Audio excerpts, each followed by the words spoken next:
Buenas tardes a todos. A partir de este momento, los que están presentes en la sesión se pueden anotar, por favor, y voy a registrar a las personas que están reportándose de turno. Vamos a platicar el día de hoy sobre un tema también muy importante, no solo por su trascendencia clínica, sino por su frecuencia.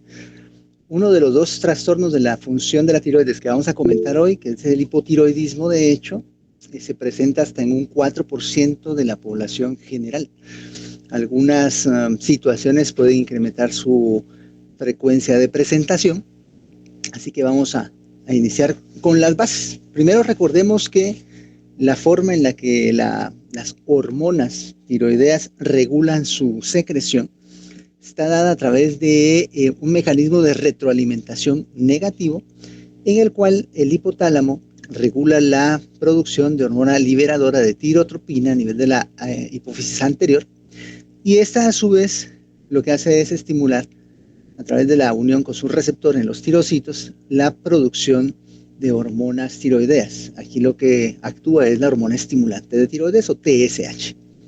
Normalmente no medimos la hormona liberadora por una serie de situaciones que lo vuelven un poco impráctico. Hay pocos laboratorios estandarizados para medirla. La frecuencia con la que estas alteraciones a nivel hipotalámico podrían inducir hipotiroidismo central es bastante menor. Ahorita vamos a platicar de ese punto. De manera que casi siempre lo que hacemos como primer abordaje para nuestros pacientes es medir la hormona estimulante de tiroides y la T4 libre, como vamos a ver más adelante. A nivel de la tiroides, entonces, cuando la TSH se une a su receptor, lo que hace es activar al AMP cíclico para que se produzca una liberación de tiroglobulina hacia el folículo tiroideo, hacia el interior del folículo tiroideo, en el área del coloide, precisamente, que es como una especie de área gelatinosa, o sea, básicamente porque tiene una concentración de tiroglobulina muy alta. Y la tiroglobulina, a su vez, constituye la base bioquímica para la producción de las hormonas tiroideas a través de un proceso de yodación. Estas tiroglobulinas yodadas lo que hacen es unirse en dímeros o trímeros o tetrámeros, que al final de cuentas lo que hacen es producir la hormona T3 y la hormona T4. Esto a su vez pues está regulado o de alguna forma puede alterarse también cuando la función de este transportador, que es el cotransportador sodio-yodo, se pueda ver alterada. Entonces aquí es importante la función de esta proteína, proteína transportadora, para que el yodo pueda interiorizarse a la célula folicular, la célula tiroidea, el tirocito, y que este se utilice también como pues, parte importante en el proceso de producción de las hormonas tiroideas, que básicamente son dos, la T4 y la T3. La T4 es la forma principal de las hormonas que se liberan a la circulación periférica. Es, sin embargo, menos activa que la T3.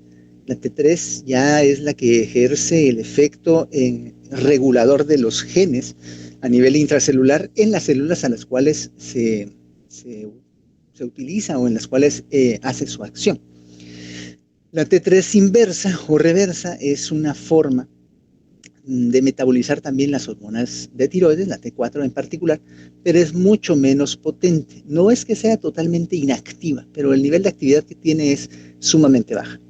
Habíamos mencionado hace un ratito que la T4 constituye la principal forma de hormonas que se liberan a la periferia, más o menos el 80% de lo que se libera desde el tirocito hacia la periferia es T4 y un 20% es T3, pero la que hace el mayor efecto intracelular es la T3, hace más o menos el 85-90% del efecto intracelular, y la T4 hace un nivel muy poco de acción a nivel intracelular, que es donde se necesita.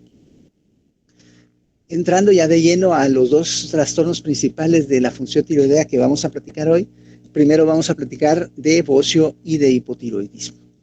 Es importante porque muchas veces los pacientes, los médicos, el personal de enfermería consideran a la tiroides como la responsable de todos sus males, y generalmente alguien se mide o pide que el paciente se mida pruebas de función tiroidea porque llega con cansancio, fatiga, se siente como que está reteniendo líquidos, la piel reseca, el cabello también reseco y fácilmente desprendible, y en muchas ocasiones se va a encontrar alguna alteración, en otras muchas no. pero las personas siguen pensando que la tiroides es la responsable de todos sus males. Cuando ustedes tengan pacientes en su consulta que tengan o no antecedente de hipotiroidismo, pero que lleguen con un perfil de hormonas normal, lo que tienen que hacer es buscar otras posibles causas para la sintomatología de los pacientes. Solo se justifica que un paciente tenga síntomas derivados de esto si las pruebas de función tiroidea están alteradas, como vamos a ver más adelante. La causa principal de bocio en el mundo es la deficiencia de yodo. En algunas áreas es endémico. De hecho, en Guatemala, pues es un país donde el bocio es endémico. Más o menos el 10% de la población general tiene bocio. El otro país en Latinoamérica que tiene también esta condición es Bolivia. Y pues países donde haya suficiencia de yodo, pues ya son mucho menos. Por ejemplo, en Estados Unidos, en Venezuela, en algunas áreas de Sudamérica. Y aquí donde dice exceso es probablemente por el tipo de alimentación que tienen las personas y que pues algunas veces pueden tener también una dosificación excesiva de yodo en sus dietas, sobre todo si consume mucho producto de mar.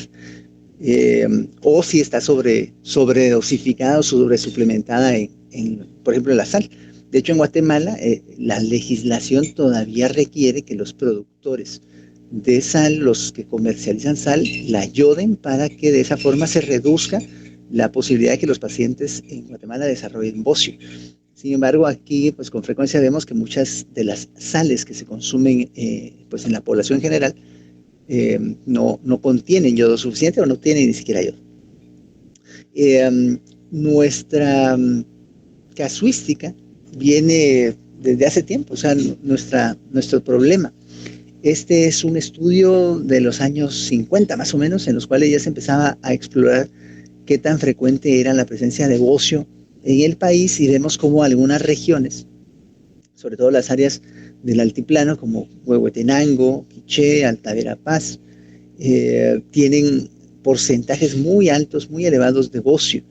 Habíamos comentado que en una población se debe considerar bocio endémico cuando el 10% al menos de la población tiene bocio. Pero vean aquí, prácticamente pues en todos los departamentos, exceptuando Petén, en todos los departamentos el porcentaje de población afectada es muy alto. No contamos en la actualidad con estudios nacionales adecuados como para comparar y ver cómo estamos ahora. La percepción es que estamos mejor por lo que platicábamos en relación a la suplementación de yodo en la sal, pero en ciertas poblaciones del interior todavía se ven pacientes, tal vez no tanto como ella, pero sí como esta paciente, como este jovencito y como este que sí tienen bocio, no tan marcado, pero que siguen siendo un problema frecuente.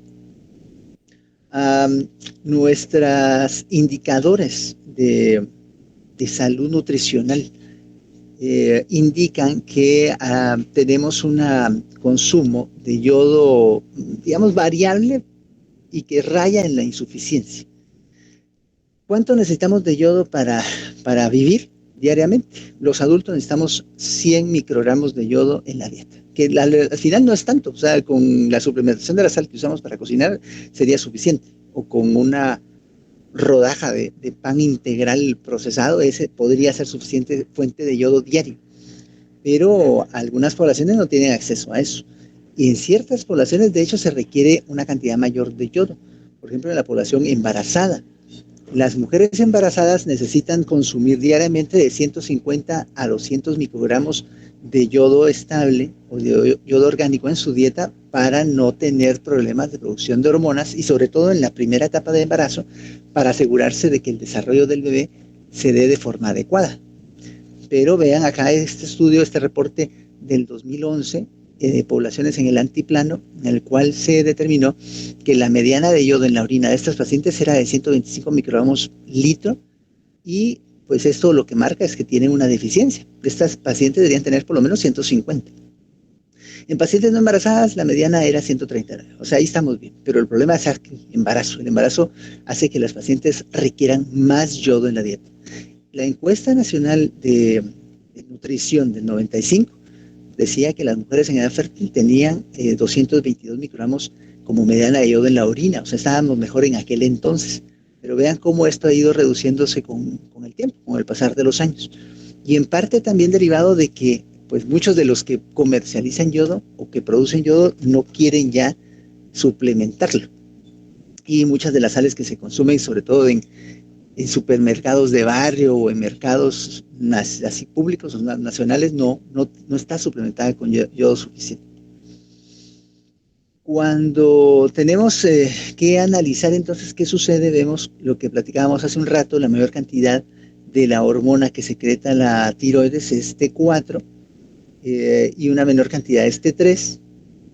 Aquí habla que la fracción procedente directamente de la tiroides de T4 es el 100%, efectivamente, porque todo lo que sale de T4 sale de la tiroides así, y la T3 es el 20%, pero ¿por qué? Porque al final esta T4 que viene hacia la periferia, al ingresar a la célula, se va a desyodar y va a producir T3, que es la forma activa de las hormonas a nivel intracelular, específicamente a nivel del núcleo, para regular la actividad de los genes que tienen que ver con metabolismo y con actividad. La potencia intracelular, de hecho, como mencionábamos, es muchísimo mayor. El mayor efecto lo da el T3, sino tanto el T4. Y esto es importante pues porque aunque lo que medimos normalmente en nuestros pacientes para diagnosticar o no problemas tiroideos es la T4, pues la T3 ha cobrado recientemente un poquito más de auge, sobre todo para pacientes que con terapia normal, con sustitución con T4 sintética, no logran mejorar totalmente sus síntomas. Y eso vamos a platicar más adelante. A nivel intracelular, entonces, insistiendo en lo que estábamos platicando, lo que pasa es que la T4 se convierte en T3 y la T3 entra al interior del núcleo y se une a elementos de respuesta a T3 que modifican la acción de los genes y su expresión para, sobre todo, las actividades metabólicas y de crecimiento que tienen los tejidos. ¿Cuáles son las causas más frecuentes de hipotiroidismo en el mundo? Si lo clasificamos de acuerdo a su proceso fisiopatológico, tenemos básicamente dos formas de hipotiroidismo, el primario y el secundario. El libro Harrison habla de transitorio porque algunos pacientes tienen una alteración precisamente transitoria de la función de la tiroides y luego de cierto tiempo pues logran recuperar su función normal. Sin embargo, la gran mayoría de pacientes en este grupo van a evolucionar eventualmente a algún tipo de trastorno, sobre todo hipotiroidismo, pues, conforme va pasando el tiempo. La causa más frecuente entre las dos, entre primario y secundario, es el primario, efectivamente. El 95% de los casos de hipotiroidismo son de origen primario y alrededor de un 5 o 7% son causas secundarias. Primario quiere decir que el problema está directamente en la tiroides, o sea, es un problema en la glándula tiroidea que está afectando su función. Y el secundario, pues lo que quiere decir es que el problema no está en la glándula tiroides, sino que está ya sea en la hipófisis, que es la gran mayoría de causas secundarias, o en el hipotálamo. Cuando hablamos de hipotiroidismo primario, la causa principal, excluyendo a la deficiencia de yodo, que a nivel mundial es la causa más frecuente de hipotiroidismo y bocio, excluyendo la deficiencia de yodo, la causa más frecuente es el hipotiroidismo autoinmune. Y dentro de estos, la tiroiditis de Hashimoto, la tiroiditis atrófica. Dentro de algunos pacientes que desarrollan transitoriamente trastornos de la tiroides, puede haber cuadro de tiroiditis post embarazo, o sea, puerperal, o tiroiditis subaguda. De esto vamos a hablar un poquito más adelante, ya al final de la plática de hoy. Está también dentro de las causas de hipotiroidismo la iatrogenia, aquí no como algo que esté mal en sí o un mal tratamiento, sino cuando uno está tratando a pacientes con yodo 131, por ejemplo, para casos de enfermedad de Graves que no logran resolverse de forma correcta con medicamento o con otras alternativas de tratamiento, entonces uno les aplica yodo 131 y eso eventualmente los va a llevar a hipotiroidismo. También están las causas quirúrgicas, son la tiroidectomía. Esto obviamente va a afectar la función tiroidea. Los pacientes que sufren radiación externa por tratamientos de otro tipo de neoplasias, por ejemplo, linfoma o algún otro tipo de cáncer de cuello, también está la exposición a fármacos que contengan una cantidad excesiva de yodo. Es frecuente, de hecho, en Guatemala que la gente tome yodoclorina, la famosa yodoclorina para los cuadros diarreicos. Pero si la toman demasiado tiempo, van a tener eventualmente alguna alteración de la función de su tiroides porque tiene una cantidad excesiva de yodo. Otra sustancia Otro medicamento que ya no se usa tanto como antes, como antiarrítmico, es la amiodarona, que por cierto es un excelente antiarrítmico. Pues el problema que tenía la amiodarona o que tiene es que más o menos el 35% de su peso molecular total es puro yodo, y las tabletas de 200 miligramos entonces tenían o tienen alrededor de 70 miligramos, no microgramos, sino miligramos de yodo, y eso ya a la larga representa un excesivo aporte de yodo para la tiroides que eventualmente puede llevar a alteraciones de la función. También está el litio, medicamentos antitiroideos que usamos como parte del tratamiento para hipertiroidismo, que vamos a ver más adelante, también pueden obviamente eventualmente llevar a hipotiroidismo al paciente si se utilizan de forma muy crónica y no se suplementa bien el caso.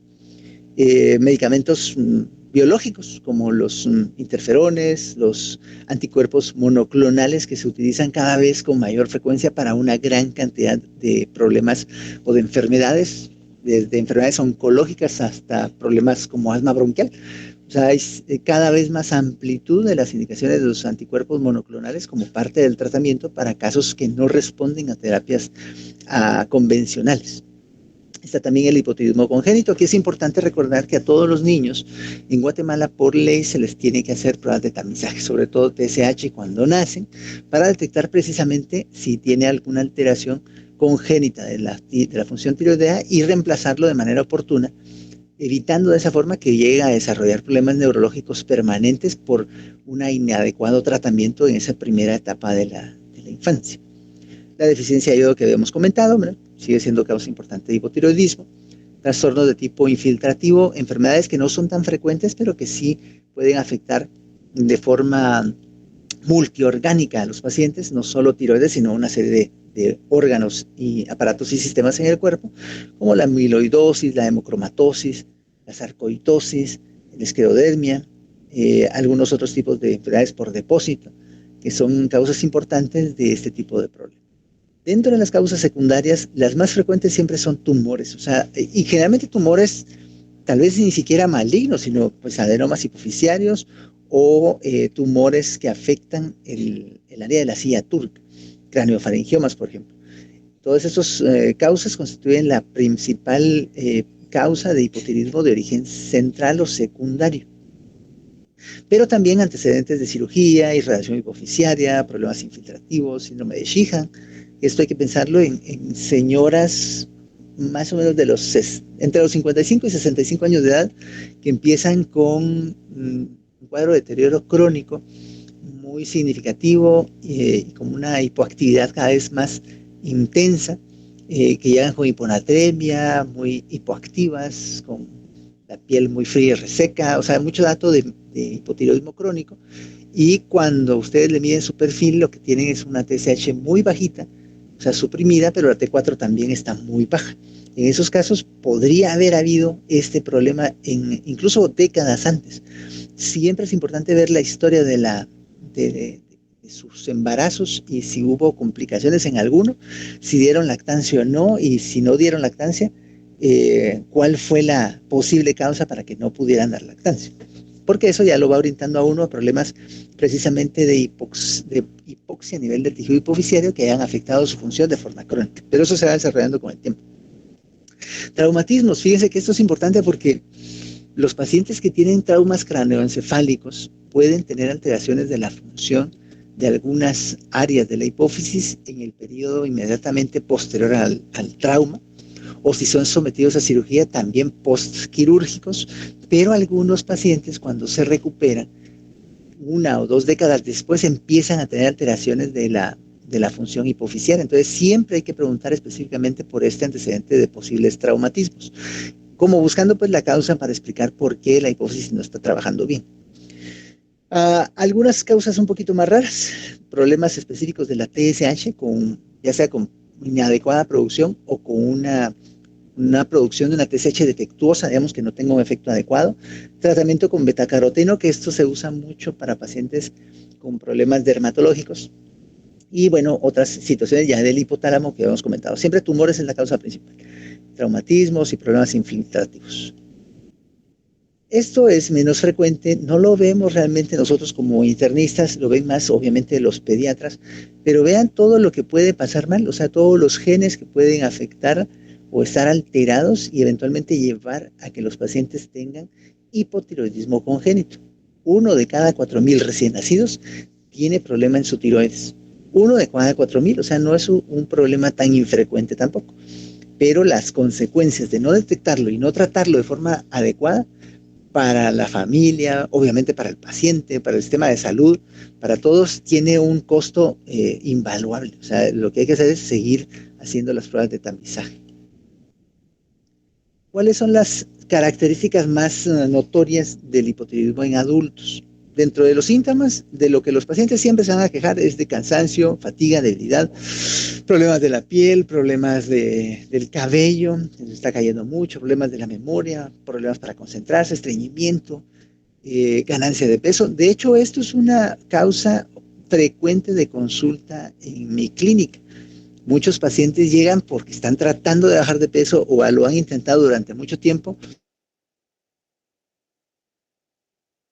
y eventualmente alguien les dijo que podían tener problemas de la tiroides, se hace un perfil y sale alterado o no, pero le echan la culpa a eso. Entonces, sí es cierto que los pacientes pueden subir de peso cuando están hipotiroideos, pero lo más que suben son unas 6 a 8 libras, no, ni siquiera kilos, sino 6 a 8 libras. Y generalmente lo hacen porque pues retienen líquido. Entonces estos pacientes cuando ya se tratan bien y se suplementan bien con su dosis de levotiroxina, lo que hacen es perder ese exceso de líquido y bajan de peso. Lo que puede afectarles es que si no están bien desde el punto de vista de hormonas circulantes tiroideas, no van a tener mucho éxito en las intervenciones que adopten de dieta, ejercicio, estilo de vida. O sea, igualmente siempre hay que buscar esa situación y está alterada, pues tratarlo, pero insistir en que otras alteraciones puedan o deban corregirse para que mejoren el tema de esto del peso.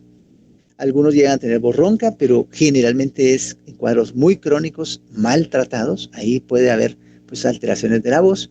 Esto es frecuente en pacientes, mujeres obviamente, pero generalmente al principio se manifiesta como excesivo sangrado y luego ya empieza a haber menos sangrado o incluso amenorrea. Problemas de parestesias, un problema muy frecuente en relación a parestesias es lo del síndrome de túnel carpiano. Esto es algo que, de hecho, cuando a un paciente le diagnostican síndrome de túnel del carpo, de cajón le tienen que medir su perfil de pruebas de tiroides porque más o menos un 20 o 30% de los pacientes con túnel del carpo pueden tener hipotiroidismo. Entonces es algo que hay que investigar.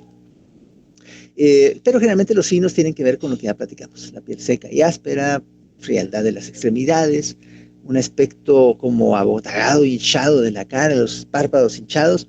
También otra causa frecuente de medición de hormonas en pacientes mujeres, sobre todo, es que pues, algunas se quieren someter a blefaloplastía, porque el párpado superior lo tienen un poquito descendido, digamos, más de la cuenta, y les está afectando la apertura ocular. Entonces, todos los especialistas en oculoplástica son los que hacen ese tipo de cirugía. Antes de someter a su paciente a una blefaloplastía, le van a medir pruebas de tiroides. Y si está alterado, pues lo van a mandar con el endocrinólogo para que se estabilice y luego, de todos modos, pues ya hacer la cirugía. Alopecia, bradicardia, edema periférico, es un edema duro, por lo general un edema duro y frío, con la piel muy reseca.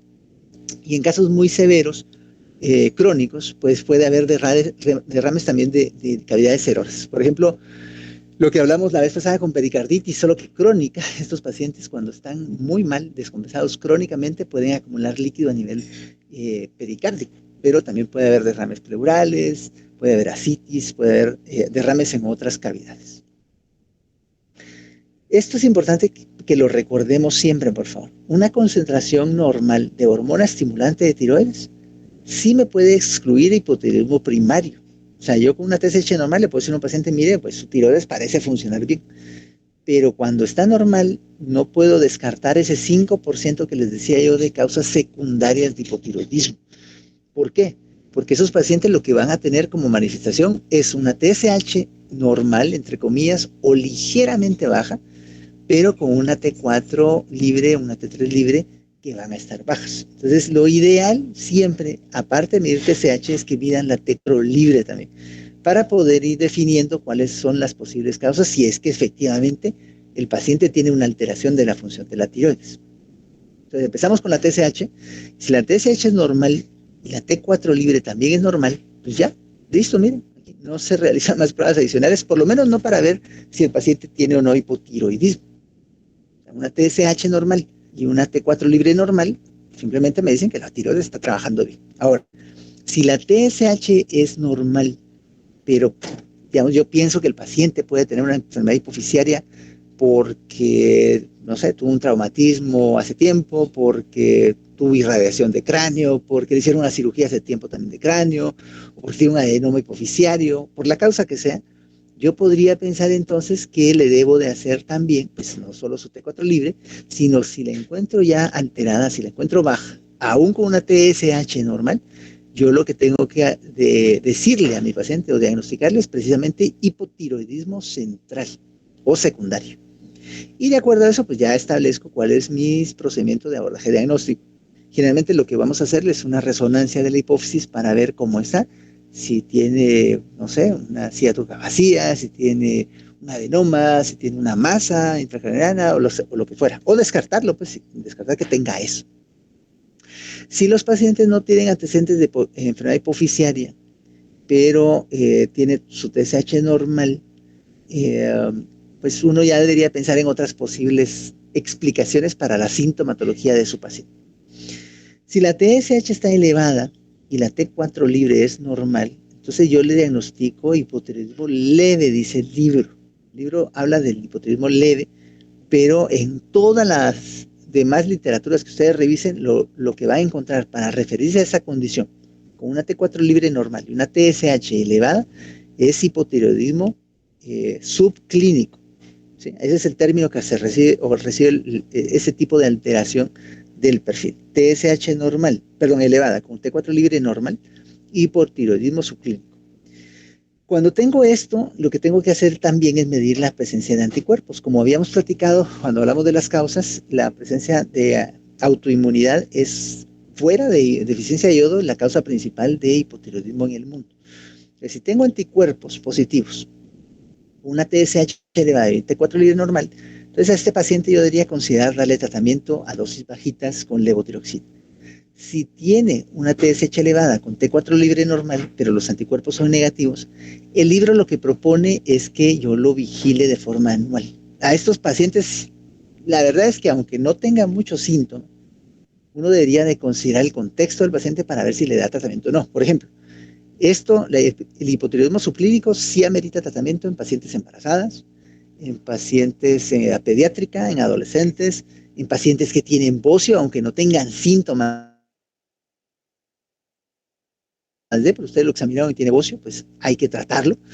Entonces ahí sí de plano, pues no es válido la recomendación de Harris, depende del contexto del paciente. Si la TSH está alta y la T4 libre está baja, ya de plano este es el patrón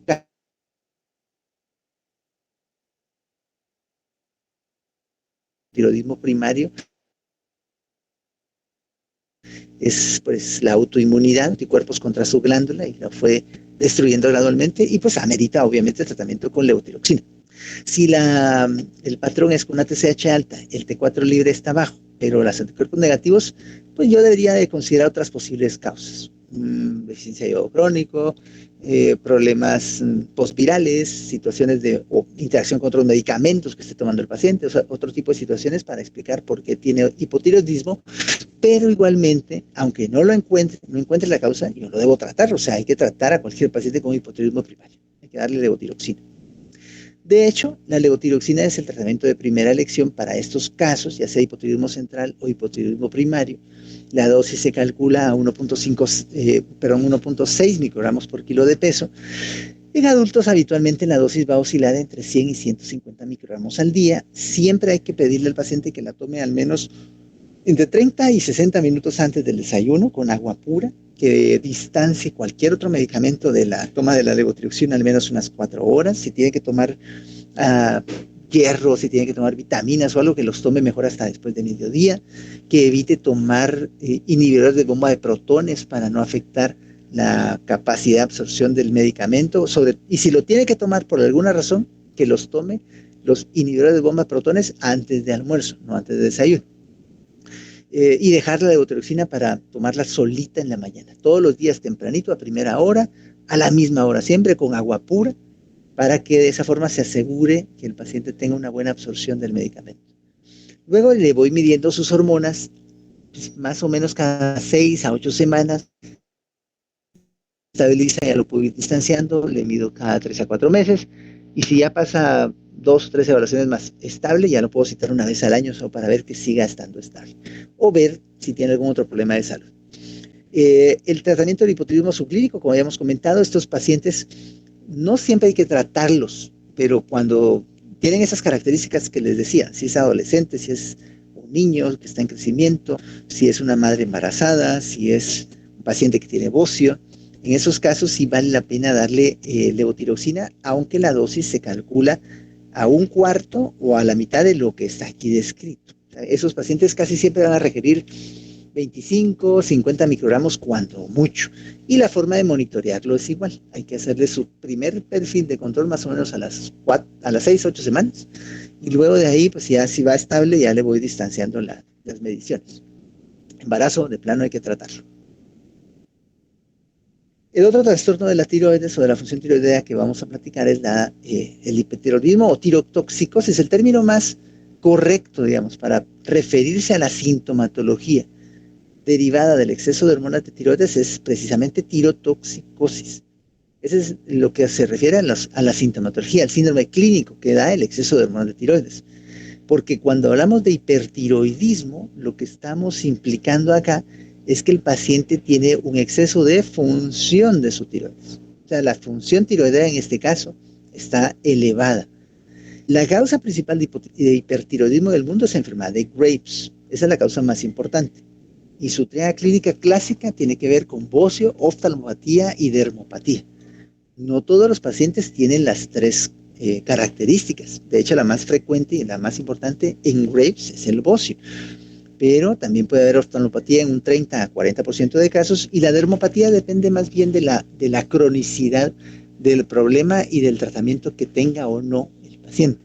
Pero más o menos un 5 a 10%, 15% cuando mucho, pueden tener algún grado de afección de la piel, sobre todo en el área pretibial, que es la región que se edematiza y se forma como una especie de placa endurecida, no dolorosa, pero sí pruriginosa, que puede mejorar ya cuando el paciente es tratado.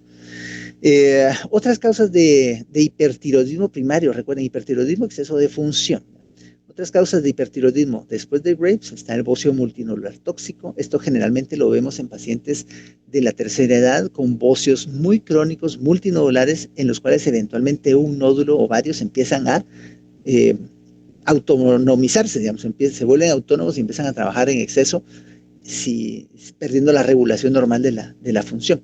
También están los adenomas tóxicos, que es un nódulo tiroideo que empezó a hacerse autónomo y pues ya empezó a producir exceso de hormonas sin regulación alguna. Estos pacientes casi siempre tienen un nódulo que es palpable, o sea, es notorio clínicamente, y tiene que ser mayor de unos 2.5 o 3 centímetros de diámetro. O sea, es muy raro que un nódulo menor de ese tamaño dé sintomatología importante. No es imposible, pero es muy raro. También pueden haber casos en los cuales los pacientes tengan metástasis de cáncer de tiroides y que sea funcional. O sea, el paciente tenía cáncer, hizo metástasis, y las metástasis son funcionales y pues obviamente empiezan a trabajar y producir un montón de hormona. Esto es bastante raro. Yo nunca he visto un caso así. No quiere decir que no existan, pero es muy raro. Otros casos pueden implicar una activación o un problema derivado de una mutación en el receptor de TSH, en el cual el receptor está sobreactivado constantemente, aún con niveles muy bajos de hormonas circulantes. También problemas de la proteína GS-alfa, que es una proteína transportadora a nivel de la membrana celular de las células o de los tejidos que tienen receptores de TSH, en los cuales pues efectivamente va el paciente a tener una sobreactivación. El estruma ovari es también infrecuente, pero sí he visto algunos casos de estruma ovárico que pues cursan con presencia de tejido tiroideo. El que recuerdo ahorita y que siempre lo recuerdo, de hecho, es una señora con estruma ovárico que tenía como manifestación principal unas lesiones de tipo neoplásico en el fémur. De hecho, el Hospital Nacional del Interior hacia el Hospital Roosevelt, y los ortopedas, o sea, los colegas del área de ortopedia y traumatología, le consultaron en ese momento, antes de llevarla a desarticulación, le consultaron al oncólogo que estaba en aquel tiempo, eso fue en el año 2008, 2009. Le consultaron al oncólogo que estaba en la unidad ahí en el Roosevelt sobre el caso, y cuando él vio a la paciente, me llamó inmediatamente y pues ya lo vimos juntos, entre los dos, pues a la paciente, y recuerdo pues que logramos evitar que la desarticularan, porque lo que tenía a nivel de la biopsia que se le hizo de la lesión tumoral en el fémur eran metástasis de cáncer de tiroides, pero la tiroides de la paciente estaba totalmente normal. Y nos dimos cuenta que lo que tenía era tejido de estruma ovárico, que tenía también cáncer de tiroides metido ahí en el tejido del estruma. Entonces, al final a la señora le hicimos tiroidectomía, le aplicamos yodo radioactivo, le dimos 2 o 3 dosis, si no recuerdo mal, de yodo radioactivo ahí en el hospital, pero luego de la tercera dosis ya la paciente pues se entró en remisión y ya no tenía, por lo menos la última vez que la vi, que fue antes de la pandemia, no tenía datos de reactivación ni clínica ni bioquímica, y se logró conservar su pierna, pues no la amputaron. Y pues importante porque todavía es joven, pues, y tenía sus hijos pequeños y todo, y ahí anda, pues con un poquito de rengueando un poco, pero ahí está, con su pierna. Ese es el caso que siempre recuerdo cuando vemos esto del estruma, pero es un caso único, pues yo no he visto otro aquí en Guatemala con esas características. Y también está lo que platicábamos en relación al exceso de yodo que tienen algunos medicamentos.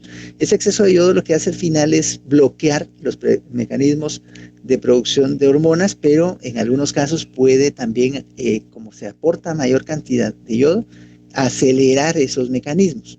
Al final de cuentas, este proceso se puede también terminar bloqueando y producir hipotiroidismo eventualmente. Depende de la forma en la que se esté exponiendo el paciente al exceso de yodo. Y también hay causas de tirotoxicosis, que es el término que decíamos hace un rato, que es digamos, lo que define al síndrome clínico derivado del exceso de hormonas de tiroides, la tirotoxicosis. Entonces, tirotoxicosis, pero sin hipertiroidismo, implica destrucción del tejido tiroideo.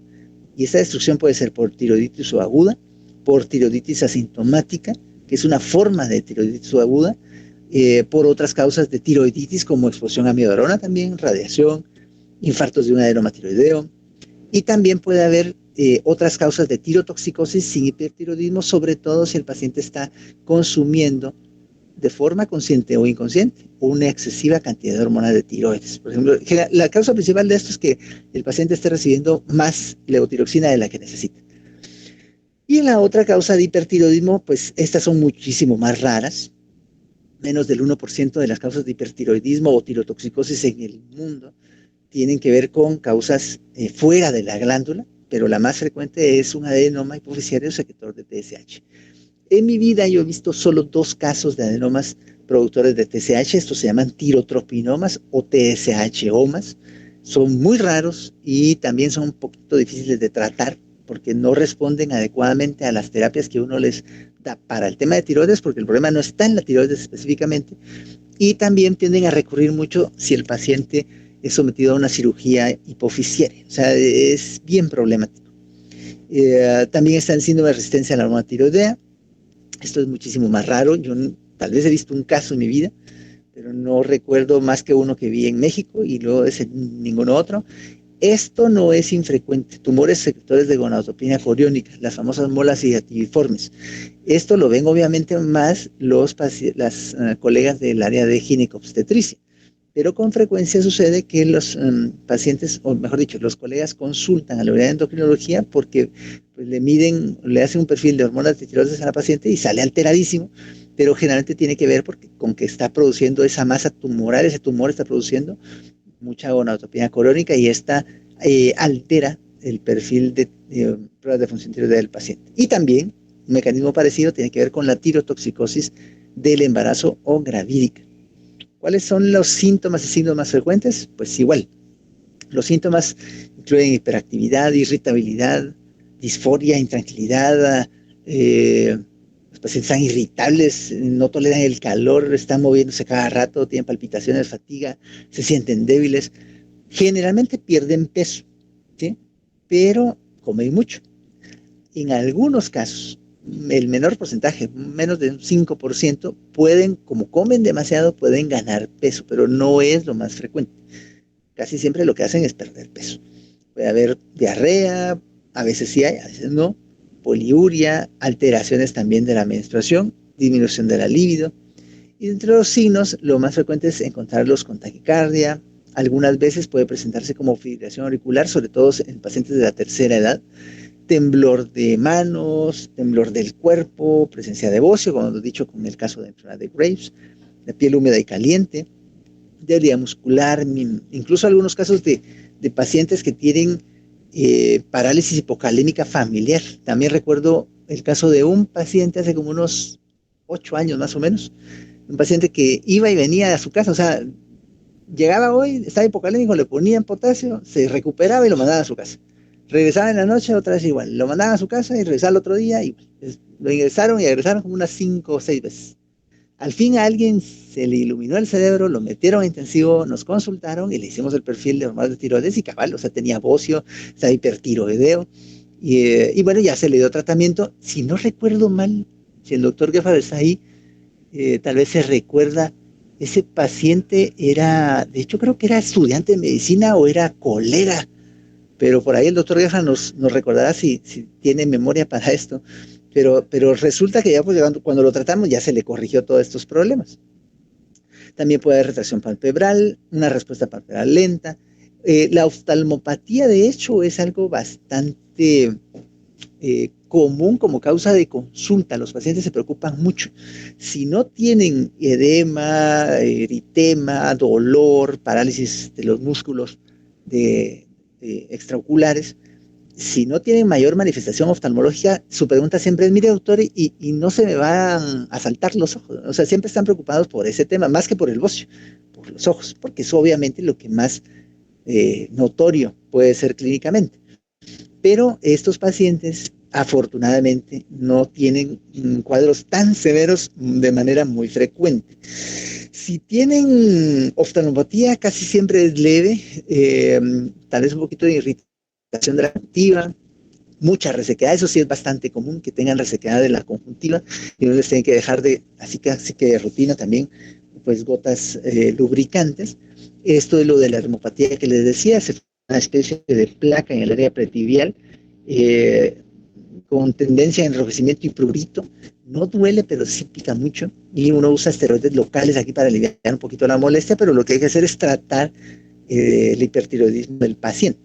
Y luego están los hallazgos que pueden ser menos frecuentes, sobre todo acorpaquias a nivel pues, de sus extremidades. ¿Cómo lo diagnostico? El proceso es más o menos similar a lo que platicamos con el tema de hipotiroidismo. Cuantifico TSH y T4 libre, dependiendo del perfil, así voy yo dirigiendo mi investigación.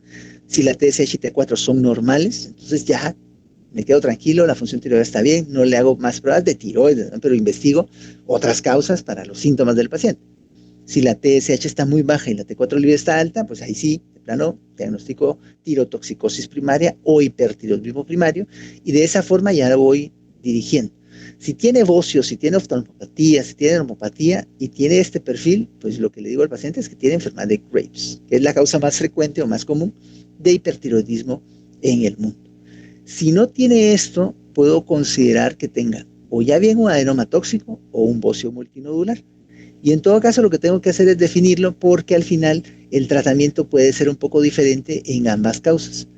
Los pacientes con enfermedad de Graves, ahorita vamos a ver cuáles son las opciones, pero estos pacientes con bocio multinodular o adenoma tóxico, el tratamiento de primera elección es el yodo radiactivo. O sea, en estos casos, lo primero que yo debería recomendar al paciente es aplicarse yodo, salvo que tenga alguna contraindicación como procesos alérgicos, digamos. En ese caso, pues ya me considero cirugía, alguna otra opción. Pero en enfermedad de Graves tengo algunas otras posibilidades de tratamiento. Si la TSH es baja, pero la T4 libre es normal, lo que le digo al paciente es que tiene tirotoxicosis o hipertiroidismo subclínico.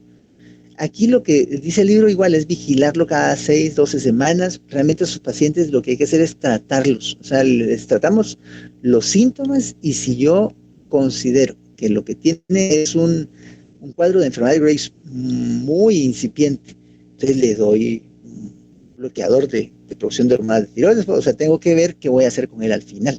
Ya no lo dejo solo vigilándolo ahí. Y si en todo caso tengo duda, mejor lo mando con el endocrinólogo. Estos casos los tiene que tratar el endocrinólogo. Si la TSH es normal o está elevada, pero la T4 libre es alta, a esos son los casos que yo les decía que son muchísimo más infrecuentes, que involucran un problema a nivel central, a nivel hipofisiario. O es un adenoma hipofisiario, o es un cuadro de síndrome de resistencia a hormona tiroidea.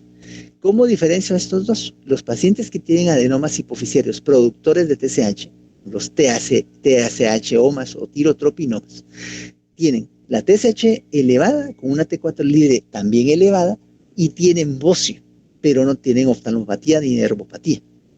Y los pacientes que tienen resistencia a la hormona tiroidea tienen la TSH un poco menos elevada o puede estar normal y la T4 libre solo ligeramente alta y no tienen bocio. De esa forma los puedo ir diferenciando, pero igualmente estos casos los tiene que ver el endocrinólogo o endocrinólogo. Para los pacientes que tienen enfermedad de Graves o incluso en otras causas de hipertiroidismo o tirotoxicosis, pues tengo tres opciones básicamente. Los medicamentos antitiroideos, el protiluracilo es uno, el tapazol o metimazol es el otro, y hay uno que se llama carbimazol, que no está disponible en Guatemala, se usa mucho en Europa, pero bueno, los que más usamos aquí, yo por lo menos el que más uso es el metimazol, o pues con su nombre comercial, tapazol, tirodril, hay uno que se llama Tiarotec, que venden en México, que es más barato, se consigue ahí del lado de Tapachula. Yo mando mucho a los pacientes allá para Tapachula a comprar, porque es mucho más económico y les sale mejor ir a cada 3 meses a traer medicina, porque pues, al final estos tratamientos salen muy caros. La segunda opción es la aplicación de yodo 131, es válida, se puede utilizar. Precaución cuando uno tiene un paciente con mucha oftalmopatía y sobre todo si está muy activa, uno debería de primero aliviar o mejorar el cuadro de producción de hormonas y luego ya considerar la aplicación del yodo para no incrementar la oftalmopatía, o si no está la cirugía. La cirugía es la tercera opción, cada vez la usamos con menos frecuencia, pero sí hay algunas indicaciones precisas, como por ejemplo pacientes que tengan contraindicaciones para cualquiera de estas otras dos o que no esté mejorando de la forma que uno necesita para manejar el cuadro de hipertiroidismo. Luego tenemos a la tiroiditis como un proceso, digamos, dentro de todo lo que estamos platicando. Lo vamos a conversar porque no es infrecuente y a veces nos puede como desviar del diagnóstico. Los pacientes, dependiendo del momento en el que captemos el cuadro clínico, van a ser así las alteraciones. Básicamente hay 3 fases en la evolución clínica de un paciente con tiroiditis subaguda. Está la fase tirotóxica, en la cual los pacientes lo que tienen es una reducción de la TSH con un incremento de la T4 y T3 a nivel periférico, pero es porque la tiroides, el tirocito se está destruyendo y libera la hormona preformada y suprime a la producción de TSH. Estas etapas duran entre 6 y 8 semanas cada una. La segunda etapa es la etapa o fase hipotiroidea, en la cual ya lo que tenía los tirocitos o lo que tenía tiroides acumulado de hormona ya se va agotando, se va perdiendo la capacidad de tener niveles circulantes normales y el paciente empieza nuevamente a elevar la TSH porque pues va a compensar o quiere compensar lo que la tiroides no está haciendo. Pero ya en meses de evolución es la etapa de la recuperación, en la cual los perfiles tanto de TSH como de T4 y T3 vuelven a lo normal. La gran mayoría de estos pacientes que tienen tiroiditis por cualquiera de estas causas que están aquí descritas, dentro de las cuales la postviral y la post-embarazo o puerperal son las más frecuentes como causas subagudas, la gran mayoría de estos pacientes se recuperan totalmente y luego pues uno los va vigilando nada más, pero permanecen con funcionalidad normal. De acuerdo al tipo de tiroiditis que tenga el paciente, así lo trato. Como pueden ver acá, dentro de las causas de tiroiditis aguda, que se manifiestan menos de 15 días de evolución, las causas más importantes son las bacterianas. También están los hongos, o las tiroiditis por aplicación de yodo, pero en este caso, si no tiene ese antecedente y yo considero que puede tener infección bacteriana, pues obviamente mi tratamiento va a estar o va a incluir antibióticos. Si yo considero que mi paciente tiene una tiroiditis subaguda, entonces puedo utilizar aspirina a dosis altas. En algunos casos puedo considerar el uso de esteroides también sistémicos, pero siempre tengo que usar betabloqueadores en esta primera etapa que les decía que es tirotóxica para aliviar la sintomatología de mi paciente, o sea, para aliviarle esa taquicardia, la agitación, las palpitaciones. No utilizo en estos casos un medicamento como el tapazol, o sea, un antitiroideo, porque no hay necesidad, o sea, es improcedente. No es que los tirocitos estén muy activos, simplemente se están rompiendo, se están inflamando y se están destruyendo. Entonces no tiene ningún elemento de fisiopatológico para hacer efectivo ese tipo de terapia. Entonces solo le doy betabloqueador y en la última etapa, que es esta etapa antes de la recuperación, que es la etapa hipotiroidea, ahí sí utilizo durante algún tiempo, reemplazo con levotiroxina. El tiempo necesario, pero generalmente después de unos 3, 4, 5 meses, cuando mucho, los pacientes van recuperando su capacidad normal de producción y uno les puede ir quitando el medicamento poco a poco.